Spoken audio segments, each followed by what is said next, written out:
¿Cómo están? Buenos días, que Dios les bendiga. Muy contenta de estar aquí con ustedes y traer una pequeña meditación y una palabra de aliento. Cuando los fariseos le preguntaron cuál era el mandamiento más importante, Jesús respondió con palabras que han resonado a lo largo de los siglos.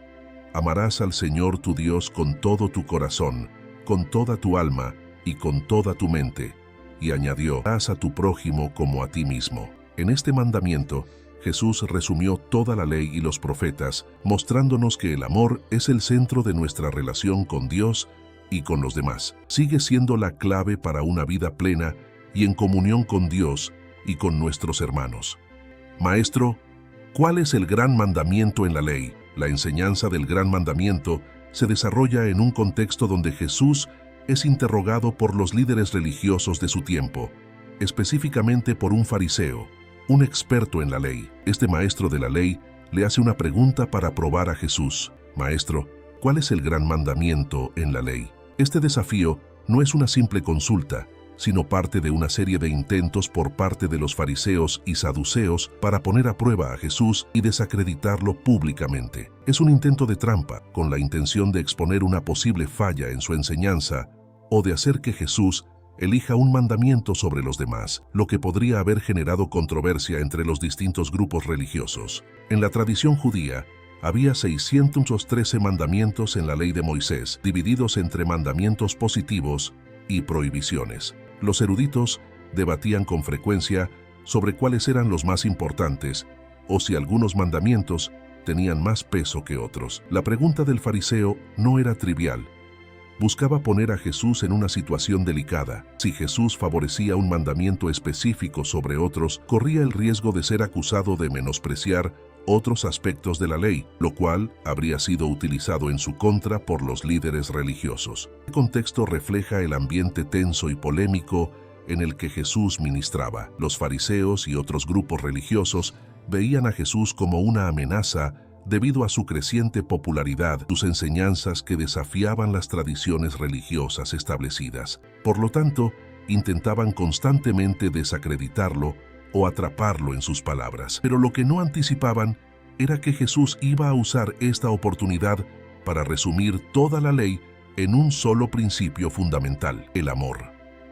El Señor es muy bueno, siempre ha provisto por su pueblo. Fíjense lo que dice aquí a Israel antes de entrar a la tierra prometida. Está en Deuteronomio 11, del 8 al 15.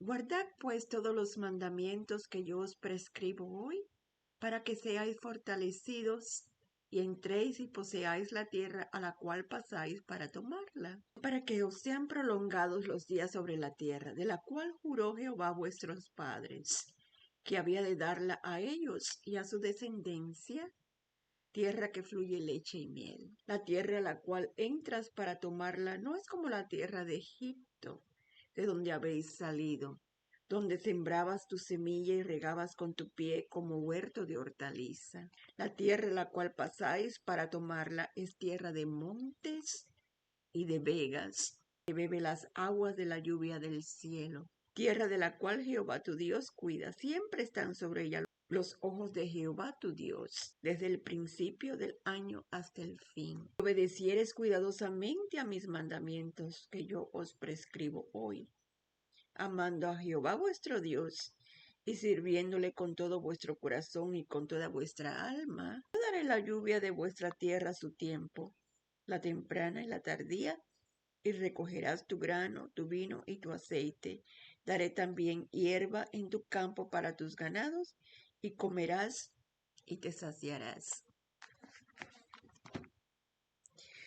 Es una bella promesa. Lo único que tenía que hacer Israel, ¿qué? Guardar los caminos del Señor, andar en ellos y sujetarse a la voluntad de Dios. Y en aquel tiempo era por medio de los sacrificios para poder mirar hacia el cielo y decir gracias, Señor, por tu provisión, por haber mantenido esta promesa y tapar los pecados y ayudarnos a ser un pueblo que te sigue. Esa es una bella promesa, Israel.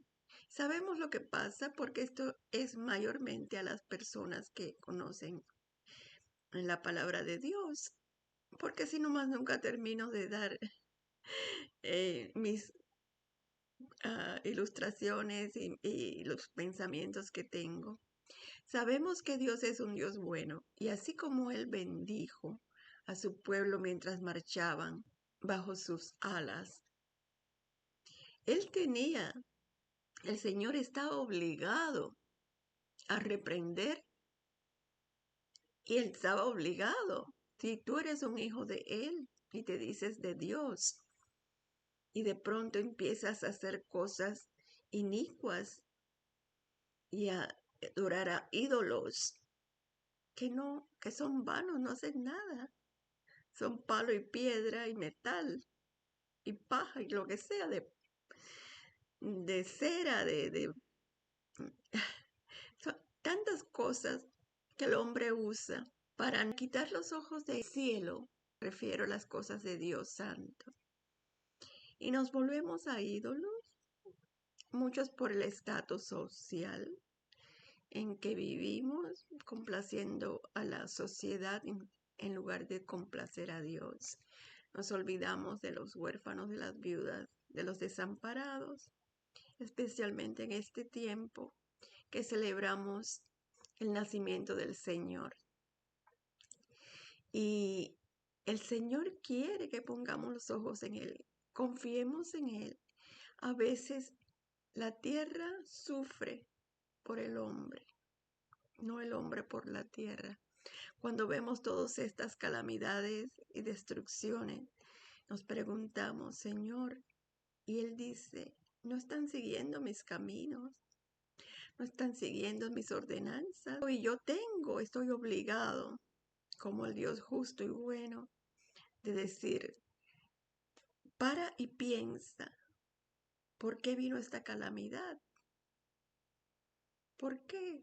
Háblale a Dios, Señor, ayúdanos, que nos arrepintamos, que volvamos a ti.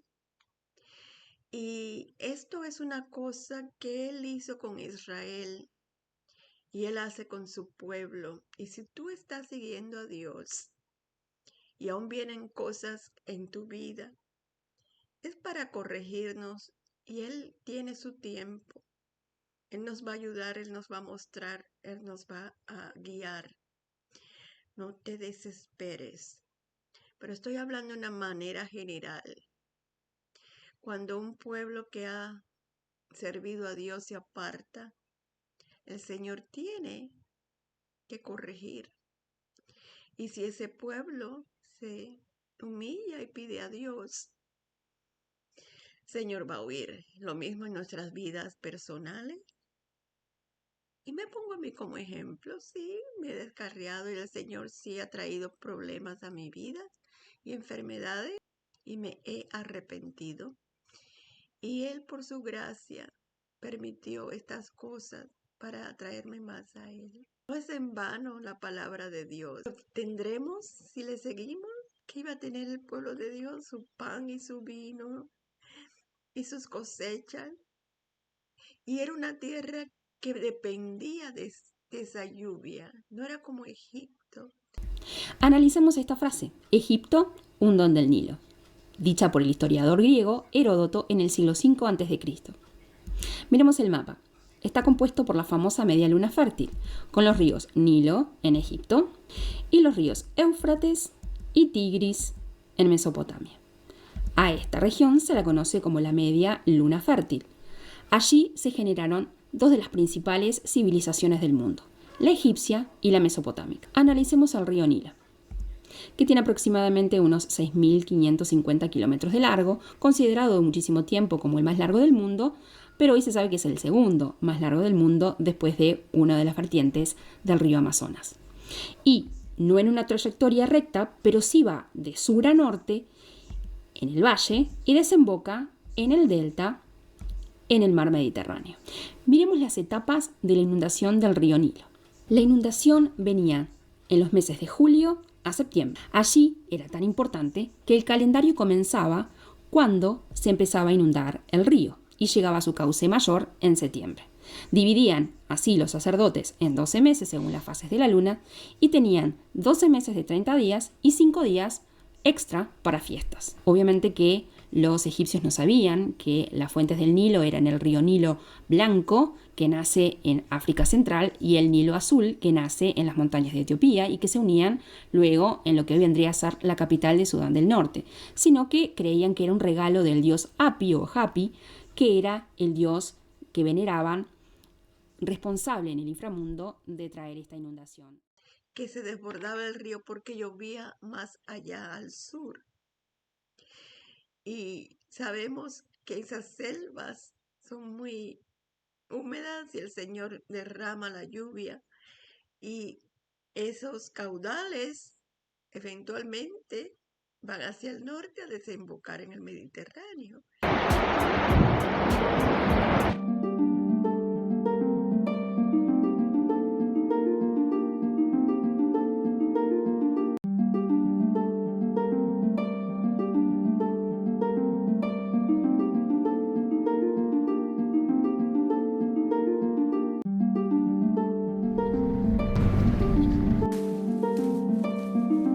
The reason Josaphat's fishing pools are far from safe is their precarious.